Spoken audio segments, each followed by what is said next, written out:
نبي عليه الصلاة والسلام ته ویل راول نو خدای پاک دې زموږ سره خپله خبره وکړي چې ته په حقه نبي یې الله پاک را لېږلی کلام یې در کړي خدای خپله خبره ولې را سره کوي چې ستا په ذریعه کې ته خپله مدعي هم ته یې چې واضح نبي یم او دلایل هم درته ته پر وایه نو خدای پاک خپل وایي د خدای پاک ویل نو دوه قسمه کیدای شي دي چې دعوه کوي یا چې سمدم موږ ته بلا واسطې ووایي په مابینځ کې د بل استازی نه وي مخامخ دې خدای خبره را سره وکړي د مثال په طور الله پاک چې به جبریل امین ته خبره کوي یا یې و بل ملک ته کوي کله په مابینځ کې واسطه خو الله پاک بالذات و هغه ملک ته خبره کوي ملائکه یې رارسي تر رسولانو پورې راوړي نو الله پاک زموږ سره خپله مخامخ خبره وکړي لکه د ملایکو سره چې کوي دا یو طرز بل طرز دا دی چې د سره مخامخ که خدای خپله زموږ سره خبره نه کوي بلا واسطه د واسطې په ذریعه دې را سره وکړي څه معنا هغه ملک ته دې خبره وشي هغه ملکه دې راسي مخامخ دې موږ ته ودرېږي باره دې راته وایي چې دغه نبي ولې په د خدای پاک خبره چې دوی یې غواړي وایي زموږ سره دې وکړي په دوه طرزه وایي په هر طرز چې زموږ سره سلوک بله ده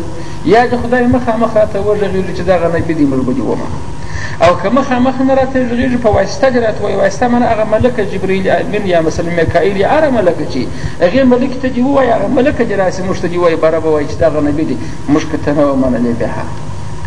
او دا چې ته خپله ګاډې اوازه نه دي دا رقم موږ نسو منلی الله د دغې شبهې دا رد کوي نو دا یوه غوښتنه شوه بله غوښتنه یې دا وه باره خدای پاک دې ستا پر حقانیت یو دلیل ښکاره کړي چې ته حق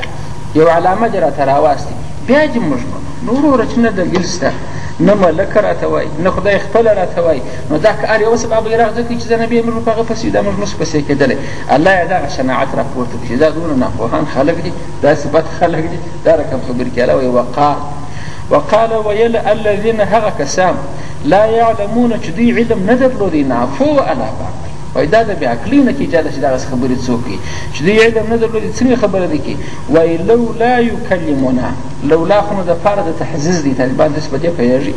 لولا یکلمو ولې خبرې نه کوي نه زموږ سره الله خدای پاک خدای دې خپله خبره را سره وکړي باران یا بالذات یا بالواسطه بالذات دا معنا چې ملکه په مابینځ کې نه وي بالواسطه دا معنا چې ملکه په مابینځ کې وي ولې خپله خدای خبره زموږ سره نه کوي ترجمې ته هېڅ پوهېږي لولا یکلمو ولې خبرې نه کوي نه زموږ سره الله خدای پاک دا یې او تأتینا آیه او تأتي یا جراسنا و مشت آیتون یو علامه و دلیل ستا پر رسالت باندې یا یو دلیل راته راسي په خپله موږ به دې باره ومنو نو الله وایي دا خو دا ناپوهان وایي لا یعلمون باندې الله پاک تعالی وکړي چې دوی علم نه لري ناپوه احمقان دي دا خبره خو کوي الله وایي کذلک قال الذین من قبلهم مثل قولهم كذلك پر دغه رقم لکه دغه زموږ چې ګډ دي و نبي علیه الصلاة والسلام ته قالو ویلي و الذین هغه کسان من قبلهم چې مخکې در دوی تېر سوي دي پخواني چې پلرونه ولې کګانې وه هغو هم ویلي و مثل قولهم په مثال د قول د دوی هغو هم دغه خبرې وه خپلو نبیانو ته یې ویله خپله یې موسی علیه السلام ته نه ویلو وه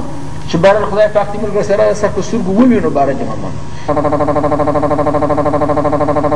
خبره کړې وه زر کاله بعد جاهلانو چې د نبي علیه السلام په زمانه کې وه تر دې چې مخکې په تېرو عصرو کې په د نورو نبیانو په زمانه کې هم جاهلانو هغه هم خبره کول مثل قولهم په مثال داسې دا هم دغه خبره کوي نو الله یې دغسې وایي کذلک پر دغه رقم قال ویلي و الذین هغه کسانو من قبلهم چې مخکې در دوی وه یعنې تر دغه ورته دوی اوس نو خبره دا پېښه شوه چې ښه چې هغه بېعقل چې زر کاله مخکې تېر سوی دي هغه خبره کوله دا نن زر کاله بعد دا بېعقل هم دا خبره کوي نو دا ولې دې ورسره لیدلي وه هغوی یو شی په ریکارډ ورته ایښی و چې ځینې زده کړه ولې الله وایي وجه دا ده تشابهت قلوبهم تشابهت سره ورته دي سره مشابه دي قلوبهم زړونه د دوی د دغو خلکو زړه د هغو سره مشابه دي نو یو شی چې د بل شي سره مشابه کوي خو وجه د شي د غواړي خلک نه وایي فلانی سړی لکه زمری نو په چش کې ورسره مشابه کوي خدای انسان دی هغه زمری حیوان دی په غرو کې ګرځي وایي دا لکه زمری په چش کې سره مشابه کوي په جلاوري کې وایي لکه زمری چې جلاور دی دا هم جلاور دی هغه جلاوري وجه د شبه سوله دغه سړی مشبه سو هغه سړی هغه زمری مشبه به سو وجه د شبه جلاوري سوله یا مثلا یو بل سړی خلک یاد کړي وایي دا لکه حکیم طائي دا سړی مشابه سو هغه حکیم طائي مشبه به سو دا سخان او مشبه وجه د شبه سوله دلته ما الله پاک د دوی زړونه پر له وخته چې د هغو سره نو وجه د شبه چې دلته نو تفسیر ورسره دی په الحماقت تشابهت سره ورته دي قلوبهم زړونه دي په حماقت خو بعقلک سره ورته دي دا مغونه قدر خرج به لکې ماز لکې نه لري لکه هغه چې ودغه غوښتنه کول دي هغه غوښتنه کوي. نو تر دې ځایه پورې دغه یو سوال چې دي کړی په خط الله پاک هغه علت بیان کوي چې دا سوال دی په دغه کې جواب یې نه کوي. دا استشهاد د آیات کریمه متوجه سي الله پاک دغه ول دی دغه دعوه کوي چې ولې خدای زموږ سره خپله خبره نه کوي. دا خو یوه غوښتنه وه. هغه چولیا چې دلیل راسي هغه د دلیل خبره اطلاع پرېږده پر ځای دغه شول خدای زموږ سره خپله خبره ولې نه کوي یا یې د ملک په واسطه یا یې د ملک د واسطې څه ماسي او په خپل بذات ولې خبر نه راسره کوي. الله پاک بیان کړه چې هغو د دې خبره ولې یوازې سره الله وایي خو زړونه یې سره ورته دي زړه یې په دې عقلي کې سره مشابه دي هغه هم دغونه قدر مال بېلفي حیوان او دا هم دغه علم خو د خبره هم سره ورته ده چې خرګري یې په یوه درجه کې ده خبره یې په یوه درجه کې ده کنې دا نه معنا چې دي هغو پرلېدلي وه چې زړه یې یو دی هغه خبره یې در خوله راوځي بلا جواب یې نه کوي ورنو چې ښه د دې جواب څه شي دی د دې څه وایي دا خبره مفسر رحمت الله علیهم وایي داسې زده کړي چې د بېعقل جواب سکوت دی چې دا د بېعقلي خبر نو الله وایي دا جواب څه کوي ولې خو نو دی دا غواړي چې د ځانه ملکه جوړه کړي. نو الله پاک چې بالذات خبرې کوي خو ملایکو ته کوي جبریل امین ته دا وایي زما سره دې خپله خدای خبرې کوم هغه معنا چې زما سره ملکه خدای پاک جوړ کړي. نو الله پاک د انسان ملکه جوړه کړي دا د انسان عقل وایي خو ملکه جلا مخلوق دی د نوره څه پیدا دی. انسان جلا مخلوق دی د خاورې څه پیدا دی. دی چې دعوه کوي چې خدای دې زما سره ډایرک وغږېږي خو د نبي سره ډایرک جبریل امین ورته راغېږي په عامو حالاتو کې په اکثرو حالاتو کې په خاص حالاتو کې نه یادوم. نو چې د هغه سره د ملکي په واسطه غږېږي ده ځان ته اوس خورا لوړ رتبه راکښېښول چې خدای پاک زما سره خبره خبرې کوي د هغه معنا چې خدای دې ما ته د جبریل رتبه راکړي. نو خو دغه یې دا بیا کړي نو دا جواب څه کوي یا دا غواړي چې د ملکي په واسطه دې خبره را سره وکړي. نو خدای پاک په ملکه باره وه هر څه ته ورلېږي هر یوه ته مجلازه راوایي چې دا نبي دی. نو خو هر یوه د ځانه رسول جوړ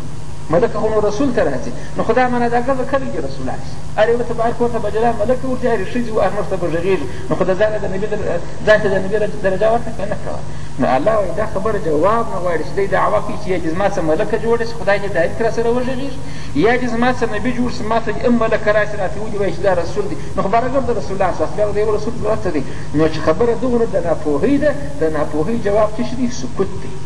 په قرآن کریم کې بل ځای هم وایي وعباد الرحمن الذين يمشون على الأرض هونا وإذا خدای پاک